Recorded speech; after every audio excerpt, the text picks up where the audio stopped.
سعد مجرد يوجه رسالة لجمهوره، وهذا ما جاء فيها: بغيت نشكر كل من دعا في كربتي، اللهم فرج همومكم وكربكم وبدلها بالأفراح والطمأنينة، اللهم آمين. قريت دعواتكم وبكيت من كثر الفرح، جزاكم الله خيرا. الله يغفر لنا ويعطيكم كل ما تمنيتوا، ويجعلنا وإياكم من الفائزين برضا الله ورضا الوالدين دنيا وآخرة. سامحوني على الحزن اللي عشتوه معايا، وحتى أنا كذلك بغيتكم تكونوا فرحانين، حيث أنا وإياكم عائلة وحدة. سبحان الله، في عيد الفطر ربي كتب لي نكون بين أهلي وأحبابي، وأعطاني الفرصة نكتب لكم هذه الكلمات النابعة من القلب.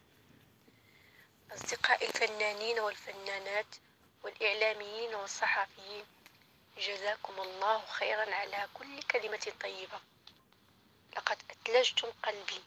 لكم مني كل الحب والتقدير، ومتمنياتي لكم بالتوفيق في أعمالكم وفي حياتكم.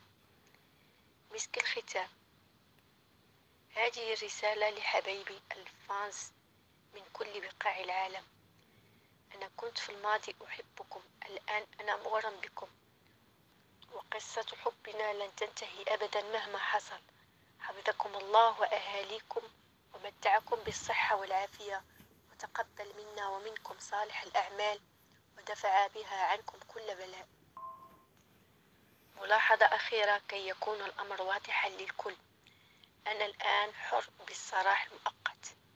أدعو الله تعالى بالفرج بمحكمة الاستئناف كي أنتهي من هذه القصة وأنجح في هذا الاختبار الإلهي.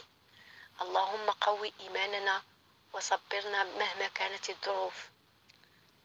الأخبار الزوينة هي أنني أعلن الآن رسميا عن تاريخ طرح الكليب الجديد المغربي أشخبارك، هو 4 ماي بإذن الله. عيد مبارك، الله يبارك في عمر سيدي.